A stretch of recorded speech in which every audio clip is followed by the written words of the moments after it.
Immediately following the debate, reaction was fierce, with columnists from the New York Times, The Atlantic, The Daily Beast, among others, calling for the president to step down as the Democrat nominee over his performance on the debate stage, not over his record as the commander-in-chief. So let's take a look at Biden's record. Under President Biden's leadership, overall inflation is up nearly 20%, while real wages are down 2.2% when inflation is factored in. And the U.S. national debt is approaching $35 trillion, largely due to the trillions of dollars in new spending on Joe Biden's watch. Meanwhile, more than 10 million migrants have illegally entered America. 2 million of them gotaways that we have no intention what their intentions are, and we have no idea where they are. Hundreds of others have been apprehended on the terrorist watch list at the southern border, while China has been ramping up its aggression against the United States as it looks to replace America as the global superpower. Joining me now with reaction in this Sunday Morning Futures exclusive is the chairman of the Senate Republican Conference, Wyoming Senator John Barrasso. Senator, thanks very much for being here this morning. Thank you, Maria. Great to be with you. Should Joe Biden step down? Well, first, in the history of presidential debates, the contrast has never been more clear. Joe Biden was terrible, and the Democrats are terrified. He mumbled and bumbled. People don't know what he was talking about. The contrast with President Trump was remarkable. People could see why President Trump should be back in the White House. He was strong, he was clear, and he was hammering on the issue that I hear about in Wyoming every day: the wide open border, the high costs of everything, and also the disaster of Joe Biden internationally. And my concern right now, Maria, is not just all the Americans who watched this debate. It's what foreign leaders, our enemies, saw in that debate in China, Russia, Iran, North Korea. Right now, are they thinking this is our moment of opportunity? Look, we need to get Donald Trump into the White House. That's not going to come until November. Are you saying that Joe Biden should be replaced on the Democrat ticket? Well, the Democrats are going to have to make that decision, Maria, and they are discussing it from two different ways. One is, do you replace him on the ticket? And the other is, do you replace him now as president? Either way, you're stuck with Kamala Harris, the vice president, who actually I think would be worse than Joe Biden. So it's hard to tell what they're going to do. To remove him from the presidency needs the 25th Amendment of the Constitution, and that involves the president's own cabinet pulling the plug there. And to do that, look, these are the people that have been complicit in covering up what we all saw on the debate stage on Thursday night. But senators in the Democratic side of the ticket have been for years, months, saying, hey, this guy is doing great. He's 100%, fit as a fiddle, sharp as a tack. He is not. The American people and the world saw that the other night. So the Democrats are going to have to make their own decisions about how to handle this terrible situation that they have put our country in. Well, I think you're so spot on. It's really rich to me to look at all of these comments from the Democrats who now are asking for Joe Biden to step down, when, in fact, just a few weeks ago, they were saying Joe Biden is fine. He's energetic. Jill Biden telling us how vigorous and energetic Joe Biden is. And now suddenly, after they see him on the debate stage, they see the contrast with Donald Trump, and now they're saying step down. Talk to us about that 25th Amendment. This is all about the cabinet, right? They have to make the decision. How does the process work? Because I know Congress has been talking about this, and I want to get your take on it. Tell us how that process works.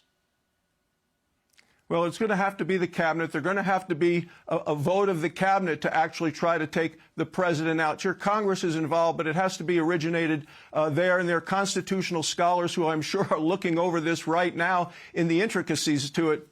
But if the White House adopts this siege mentality of they're not going to get rid of us, this cabinet, who has been complicit in the protection of President Biden, they're not going to institute it. Ultimately, what had happened in the past historically is there's going to have to be wise members of the party, people who are respected by Joe Biden, who go to him quietly and say, Mr. President, it's time. We need to change this. But what I'm saying also as a Republican is we want to get the country back on track. And that means Donald Trump back in the White House, a strong Republican majority in the Senate and in the House. We want to fix this broken border. and basically secure the border, get prices down, unleash American energy. It's not enough to just remove Joe Biden. It's to put Donald Trump in the White House and strong majorities of the Republicans in the House and the Senate to really get the job done and get America back on track, Maria. I mean, look, we've got 5 months until Election Day, and we're looking at a commander-in-chief that is being called weak from all corners of the planet. I mean, what are you expecting in these next couple of months? You say you're worried about, our adversaries watching that debate performance. What could happen in the next couple of months? What specifically are you worried about? Well, I'm worried about China, Iran, North Korea, Russia, all of them. Look, we've seen they are much more aggressive under Joe Biden in the White House after the debacle in Afghanistan. And let me just point out, Maria, Joe Biden said he didn't lose any soldiers in his watch. There's a young man, Riley McCollum, who joined the Marines at the age of 18 from Jackson Hole, Wyoming. He was our state wrestling champ. He lost his life that day in Afghanistan, along with 13 U.S. soldiers. I don't know how Joe Biden could forget those Marines, those folks who gave their life for our country, who were brought back, their bodies were brought back. I was at the funeral. 1,300 people from Wyoming turned out for that funeral for that young man, the state wrestling champ. We're never going to forget that. And to think that Joe Biden forgot it, that tells the world that how much he has forgotten and why he is not prepared to lead. Well, I mean, when you say how much he's forgotten, what do you mean? He's got memory issues. Do you think he has dementia? You're a doctor, right? Well, I'm a doctor, and I haven't examined him personally. I think what the world saw the other night was what the Her report had talked about. Yes. Elderly man, poor memory, and that is what the world has seen. That is what the Democrats have been covering up for an extended period of time, because that report was from months and months ago. That's what we have now in the White House, and no matter how much they try to defend against it, what we need to do moving forward as a country is make sure that that Donald Trump gets elected, gets back into the White House, and we have a strong Republican in House and Senate to make sure that the country is on stable footing. The world fears Donald Trump back in the White House. You're going to talk about polling with Laura Trump coming up.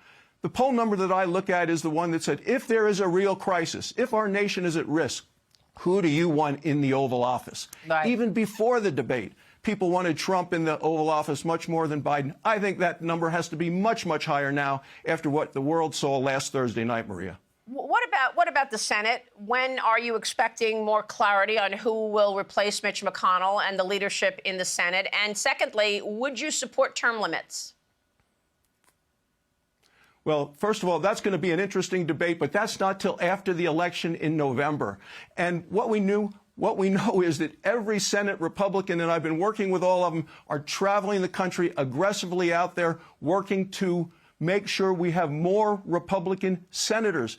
We are in battleground states. I've been in Pennsylvania, Ohio, Arizona. I'll be going to all the other states, as will many of our senators, to help make sure we elect a very strong group of Republican senators who will be there to confirm Donald Trump's cabinet, his judges, and to make sure we can do the things we need to do to secure the border, get prices down, unleash American energy, and restore our strength on the international stage, Maria. Yeah, I'd like to see some kind of conversation about term limits for the staffers. You can't just have term limits for elected officials because, as we've learned, the staffers in the quote-unquote deep state have created much of this chaos, Senator. So we'll come back to that question another time. I so appreciate your time this morning, sir. Thank you. Thank you, sir. Maria. Senator John Barrasso joining us this morning. I'm Steve Doocy. I'm Brian Kilmeade. And I'm Ainsley Earhart. And click here to subscribe to the Fox News YouTube page to catch our hottest interviews and most compelling analysis.